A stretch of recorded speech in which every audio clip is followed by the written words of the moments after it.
Om Agyana Timirandasya Gyananjana Shalakaya Chachu Unmilatam Yena Tasmai Shri Guruve Namaha. Shri Chaitanya Manobishtam Stapitam Yena Bhutale Swayam Rupa Kadamayam Dadati Svapadantikam. I was born in the darkest ignorance, and my spiritual master opened my eyes with the torch of knowledge. I offer my respectful obeisances unto him.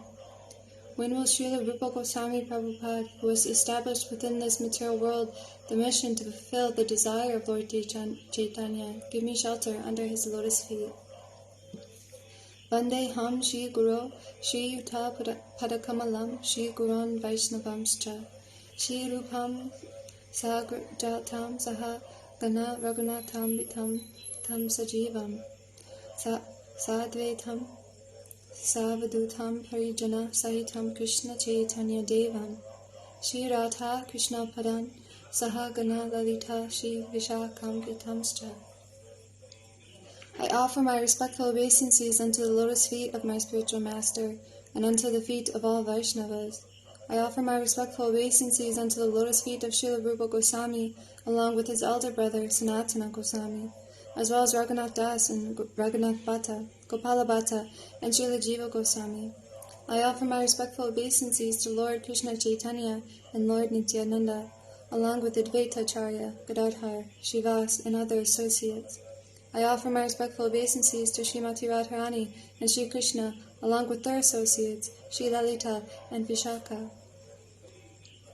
Hey Krishna, Karna Sindho, Dina Bandho Jagapate, Gopesha Gopika Kanta, Radha Kanta Namostute.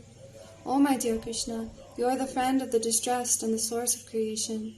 You are the master of the gopis and the lover of Radharani. I offer my respectful obeisances unto you. Tapta Kanjana Gorangi Radhe Vinda Vaneshwari Vrishabhanu Sute Devi Paramami Hari Priya. I offer my respects to Radharani, whose bodily complexion is like molten gold, and who is the queen of Vrindavan. You are the daughter of King Vrishabhanu, and you are very dear to Lord Krishna. Vanchakapa Turpyascha Kripa Sindhu Bhayevacha Patita Nam Bhavanabhyo Vaishnavyo Namo Namaha. I offer my respectful obeisances unto all the Vaishnava devotees of the Lord, who can fulfill the desires of everyone, just like desire trees, and who are full of compassion for the fallen souls. Shri Krishna Chaitanya Prabhu Nityananda, Shri Advaita Gadadhar, Srivas Adi Shri Gaur Bhakta Vrinda. I offer my obeisances to Shri Krishna Chaitanya Prabhu Nityananda, Shri Advaita Gadadhar, Srivas, and all others in the line of devotion. Hare Krishna, Krishna Krishna, Hare Hare, Hare Rama, Rama Rama, Hare Hare. Bhagavad-gita is also known as Gita Upanishad. It is the essence of Vedic knowledge and one of the most important Upanishads in Vedic literature. Of course, there are many commentaries in English on the Bhagavad-gita, and one may question the necessity for another one. This present edition can be explained in the following way. Recently, an American lady asked me to recommend an English translation of Bhagavad-gita. Of course, in America, there are so many editions of Bhagavad-gita available in English, but as far as I have seen, not only in America, but also in India, none of them can be strictly said to be authoritative, because in almost every one of them, the commentator has expressed his own opinions without touching the spirit of Bhagavad-gita as it is. The spirit of Bhagavad-gita is mentioned in Bhagavad-gita itself. It is just like this. If we want to take a particular medicine, then we have to follow the directions written on the label. We cannot take the medicine according to our own whim or the direction of a friend. It must be taken according to the directions on the label or the directions given by a physician.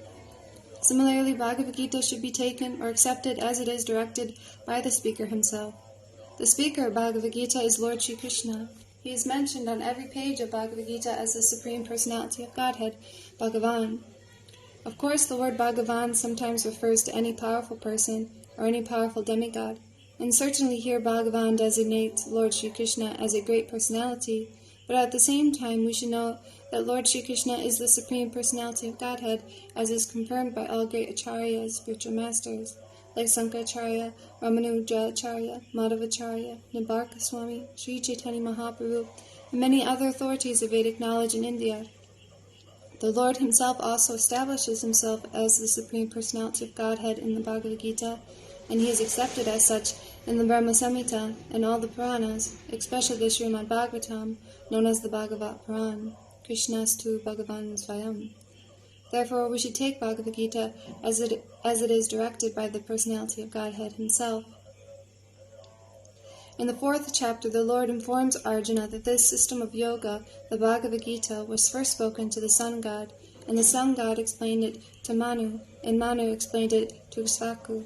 And in that way, by disciplic succession, one speaker after another, this yoga system has been coming down. But in the course of time it has become lost.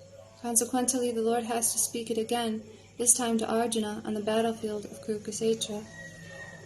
He tells Arjuna that he is relating the supreme secret to him because he is his devotee and his friend. The purport of this is that Bhagavad-gita is a treatise which is especially meant for the devotee of the Lord. There are 3 classes of transcendentalists, namely the jnani, the yogi, and the bhakta, or the impersonalist, the meditator, and the devotee. Here the Lord clearly tells Arjuna that he is making him the first receiver of a new parampara, disciplic succession, because the old succession was broken. It was the Lord's wish, therefore, to establish another parampara in the same line of thought that was coming down from the Sun God to others, and it was his wish that his teaching be distributed anew by Arjuna. He wanted Arjuna to become the authority in understanding the Bhagavad-gita. So we see that Bhagavad-gita is instructed to Arjuna especially because Arjuna was a devotee of the Lord, a direct student of Krishna, and his intimate friend. Therefore, Bhagavad-gita is best understood by a person who has qualities similar to Arjuna's.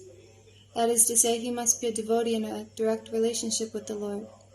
As soon as one becomes a devotee of the Lord, he also has a direct relationship with the Lord.